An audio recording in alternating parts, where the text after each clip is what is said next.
Welcome to Awakening Soul Truth. I'm Allison Ledbetter, and this is Robbie Short, and we are meditation teachers. We are mystics. We are lovers of life. She's a yogi. I'm a medium. We also actually formally teach Reiki. We do a lot of healing work, and when we heal, we use angels. We love angels. Yes. I have to tell this story really quick. One of these episodes I shared that we had rented a home out in Leapers Fork. Right. And it was incredibly haunted. And me and a couple of the other girls kept having these unusual experiences, mystical experiences. Yes. Mystical experiences from dark energy. That always sucks. Yes. And when we contacted you, because she can clear houses and clear the land, we had our phone and we were FaceTiming. And you asked us to help you Reiki the house because we needed to start clearing some of these spirits. And I was not saying anything out loud, but in my mind's eye and in my inner voice, I was calling on the angels. And you said out loud, "Here come the angels." And I was like, yes. And then I threw an atomic bomb of light onto the house. Again, in my mind's eye, quietly to myself. And then you yelled at me and was like, "Robbie, stop bringing so much light. You're going to scare them. They're going to scatter." Right. And I was just like, whoa, she really is intuitive and she's really perceptive because I'm not saying anything and we're here over the phone and you called me out on it. But it wasn't it's because I was negotiating with the dark energy to cross over to the light. Because that's the most healing we can do, is for a ghost to remember that they are connected to the light and they're unconditionally loved. And there you're like, whoa. And I'm like, ah. Yeah. So the mystical part of life is that there really are angels. And I think a lot of people use Archangel Michael. So tell us about Michael. Okay, I have to say, I started using Archangel Michael a number of years ago when I felt like my life was unfortunately being threatened. I had a good friend who was a different person who was a psychic, and he called me out of the blue and he said, "Robbie, you're in danger. Someone is wanting to harm you. Please get something to protect yourself." And honestly, I wasn't sure if I believed him. And then a couple months later, it all comes to light. And I started seeing angel numbers a lot, and I did an angel meditation series. And each week we worked on one angel, and the first one was Michael. And I realized that Michael was who I needed because he's the angel of protection. He's the warrior angel, and he often will have a shield and a sword of light. And he's the one you call on to for protection. So I actually used Archangel Michael for, I still use him today because when I do Reiki sessions, I always call in the 4 archangels to hold space and to help with the healing and to help to protect us while the healing is occurring. And he's the first one I call in. And when I did a medicine wheel workshop a number of years ago for the first time, I discovered that Archangel Michael is often associated with the North. Wow. So I always turn to the North and I always call him in first. And he's supposed to be the leader of the legions of angels. He really does clear. So I call him in first. I love Michael. And my middle name, Michelle, is actually after the masculine name of Michael. When I use him, I literally, when I am integrating a past life and I come into a war, I come into a really dark space that feels like hell, I call him in immediately. I'm like, you go first. Yeah, anytime where I feel like I am unsafe on the road. Right. Or if I'm at a concert with my son, I always call in Archangel Michael for protection. Yeah. Protection and leading the way into healing or unknown situations. And if I feel like someone has an attachment with something, he's I always call him in and ask him to use the sword of light to break some of those attachments, to cut the cord. Yeah, he's great at that. I actually had a standoff with him the other day. A standoff with an angel? Okay. So I went into a really dark space and I hadn't called on him. And he literally was leaning back like on a rock. And he was like, "Hi, you need any help?" I'm like, "Right, yes. Yes, I do."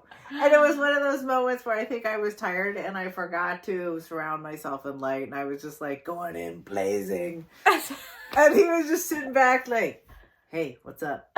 Like, "Right, go, you go, your turn." That's funny. It was funny. I cracked myself up. Anyway, all right, next angel. I usually call in Archangel Gabriel after that. And to call these angels in, by the way, I used to just invite them in, just saying, Archangel Gabriel, please come to me now.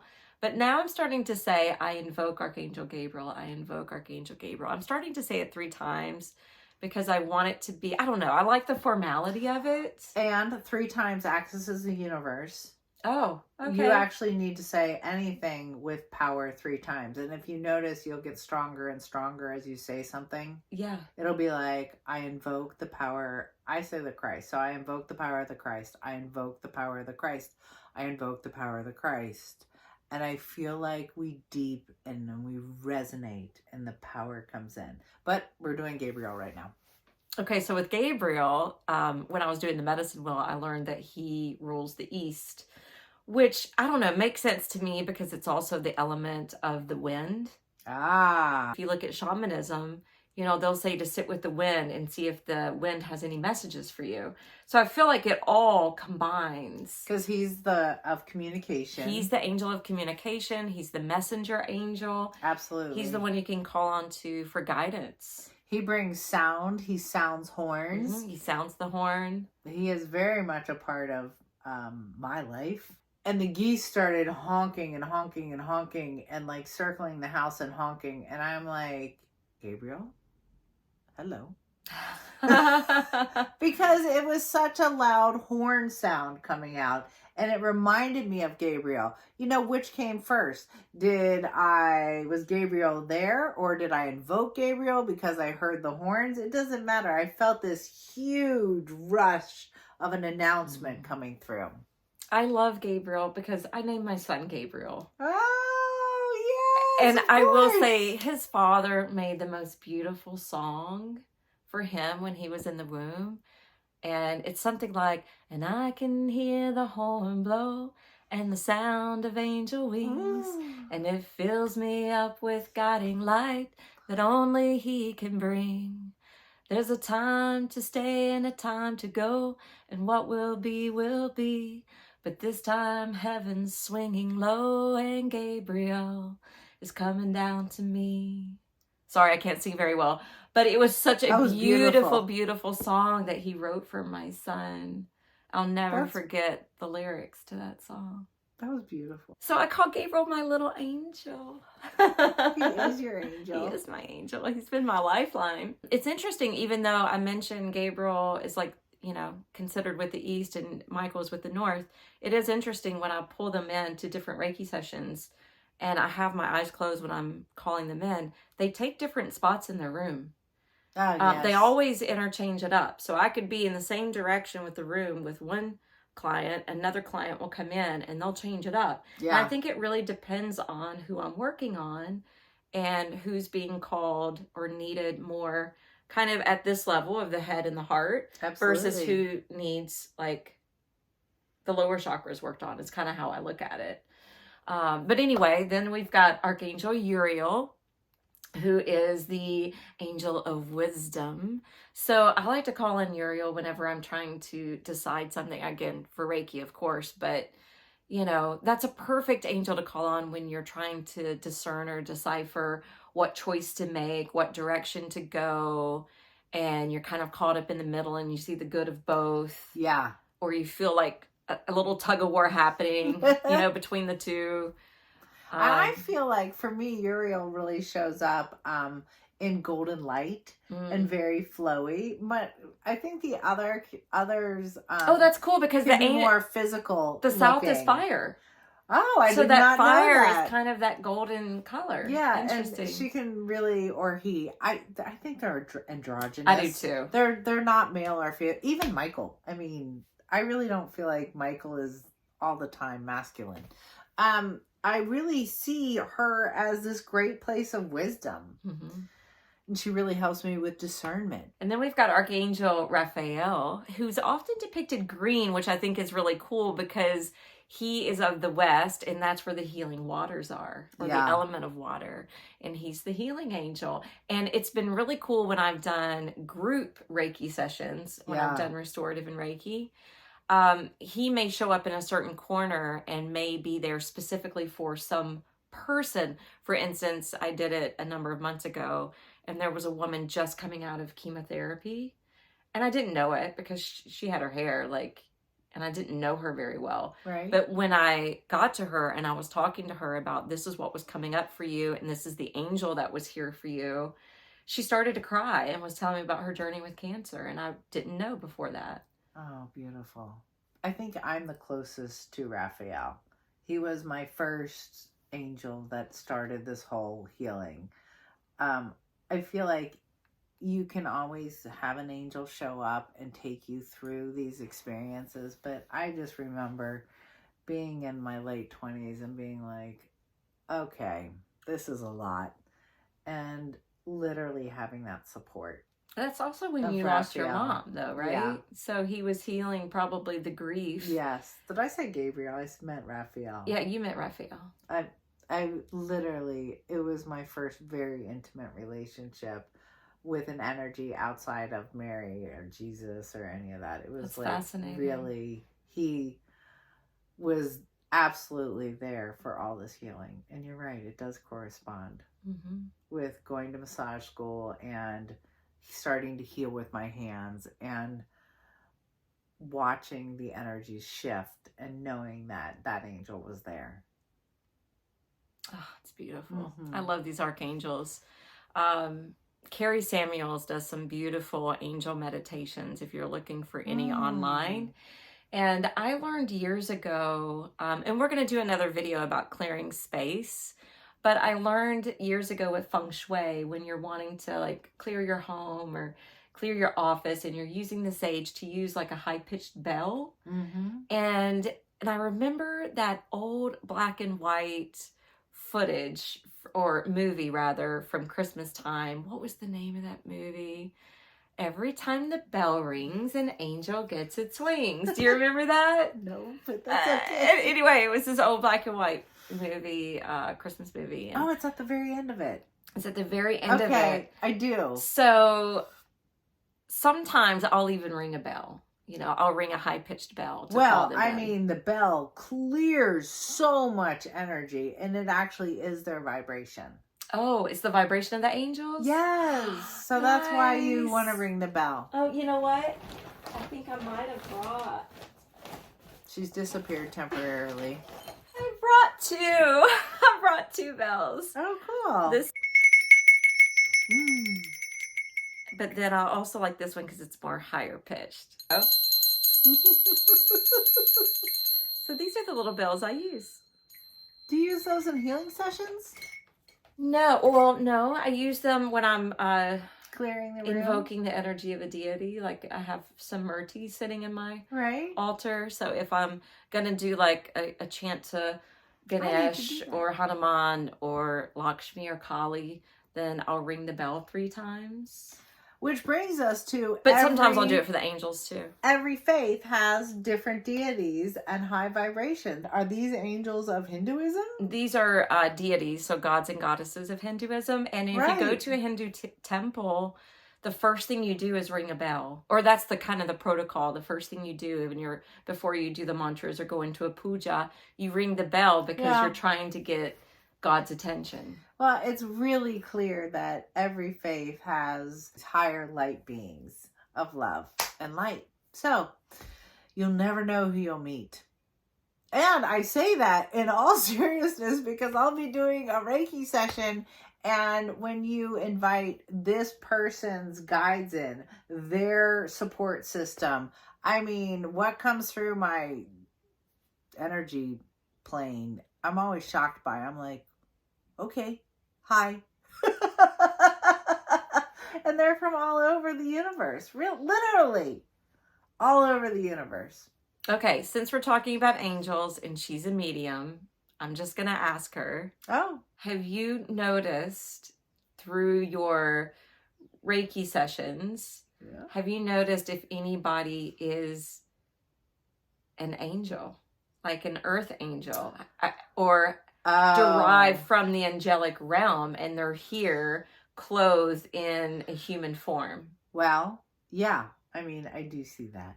And it's beautiful. Okay. So Angie is one of those angels that we did the episode with. She's a really good version. I have to say, you are an angel. Like, literally. Aww. I'm not just saying that. Like, I see your light as that bright. I feel like it's hard to say if angel's the right word. Okay. I feel like there's a lot of beings with very high vibrations that then put on, the way William Henry would say it, the cloak of the skin. That you put on the physical skin. I believe that a lot of people don't recognize people with great light. There are absolutely beings of light. Now, I'm going to take it one step further. I think that every soul and every being has the ability to achieve that high of a vibration. And I think it's really important to strive for that. That we want to become angel-like. And that's in your heart. That's the expansion of the divine.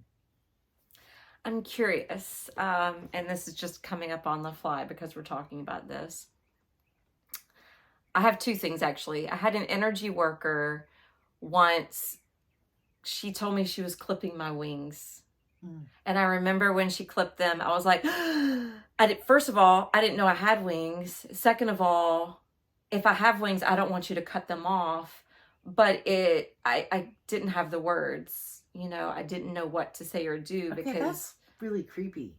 It was pretty harsh, actually. That's awful.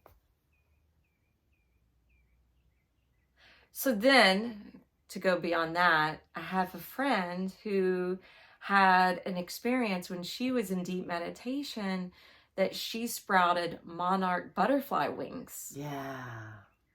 Yeah. So what would that represent, do you think? I mean, it absolutely represents change and new beginnings and transformation, because that's what butterflies are. It's just like, I've seen that before too. Where it comes out. I see wings sprout.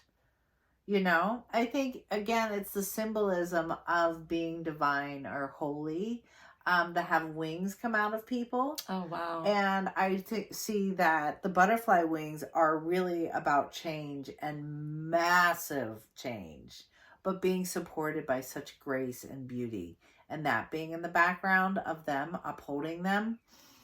That's great. So if anyone here is having those type of mystical experiences, you just help to explain why. Thank you for that. Yeah. So are there angels that you know that are often around you? Or is it the main ones we spoke about? Okay, so that gets a little tricky because I talk to them kind of constantly. Okay. I don't know if there are times when they're not around. When I get really, really tired, I'm like, no. And I think a lot of people might use substances to black that out. I don't. I'll be like, don't talk to me. Like, I have to be like, I'm watching TV now. I'm watching TV or, they're around all the time. But that's because I have perfected and worked for years. You know, we're talking 18 years of doing healing work, and maybe 20. I mean, I just came in knowing how to, there's a different realm and I can talk in that realm and be here. Okay. Yeah. And I think we all, again, my hope is that you understand that we all have that potential. I know we all have spirit guides. Yes.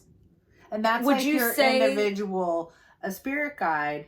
No, wait, let's say you have your own angel or your own person that comes in. that's what I was going to ask. Yes. Is it an angel for everyone? I think so. Does everyone have like Yes. a guardian angel? I think there's a guardian angel. Mine's name is Isabel. I think mine's his name Emmanuel, because I was doing a meditation. I was telling her I did a meditation in the car. You're not supposed to do that, but I had my eyes open and I was in a really like good space, and I'm trying to do the meditation and I have my eyes open and I heard Emmanuel. Yeah. So I was like, wow, I think mine is Emmanuel. I absolutely think we have angels coming in at different times, announcing themselves and supporting you. And they can come in for long periods of time or short periods of time. I absolutely think that you're born with one. I think angels or divine beings show up in times of crisis and stay with you for that period of time. And you can call on them during that time. There's not a moment where it's not available. So what I mean by that is, because you are unconditionally loved, and that energy of the angels and the divines and beings of that realm love you so deeply, they will always be present. It is a matter of you adjusting your energy and your awareness to receive those messages. And I think a lot of people, doubters, people that don't think that's real, sorry, you're that person. Sorry that you don't get that you're so deeply loved, that support's there and information's there. And you can step into that and receive love. You can receive wisdom from Ariel. You can receive a blessing. You can receive all these things. Whenever you need them. One of us is. I was about to yawn. Sorry. I'm a little tired. I was trying to find it. Oh, so to be really clear that you have angels around you at all times. You can be protected by them and you can be supported by them. Just ask. And even if you don't get a direct response, expect something around you, a sign to show up. If it be a feather, if it's dimes, if it's, for me, it was dimes everywhere. Numbers. Yeah. Moving your keys. Slow down, Allison. I get my keys moved all the time. And I'm very ritualistic about my keys, because I was like, is this really a sign? So, yeah. I'm like, come on. The other day, it wasn't even one in the house. I was like, are you kidding me? Like, I wasn't supposed to leave. It's like, okay. So signs come from angels and divine beings. You are welcome at any time to access that realm and receive love from it. But be clear, I'm only receiving signs and love from beings of light. We don't want beings of the darkness, because they are great. They're like profoundly good at interrupting your life. And those are dark beings or dark vibrations. Blah. Blah. Yeah, blah. Get out. And you also have the right to stand in your power and say, get out. I have to tell you a funny story. Okay. Before I really even believed in angels and beings, I used to have like a light being show up with me all the time, and truly I think it was just kind of there, right? I started noticing it in my early 20s and it just being there, and I literally took me about 6 years to be like, hi, what's your name? Right? And it was Jesus. I was like, okay, great. I'll get back to you on that. Like, what is that? Like, I was so like, you gotta be kidding me. I was expecting any other answer than that. Yeah. Yeah. And so then the next time I really kind of noticed it, I'm like, all right, you're still here. And I was sitting outside. I was smoking a cigarette at the time. This is years ago. And this being walks up and we're just like chatting. And I'm becoming more and more intuitive.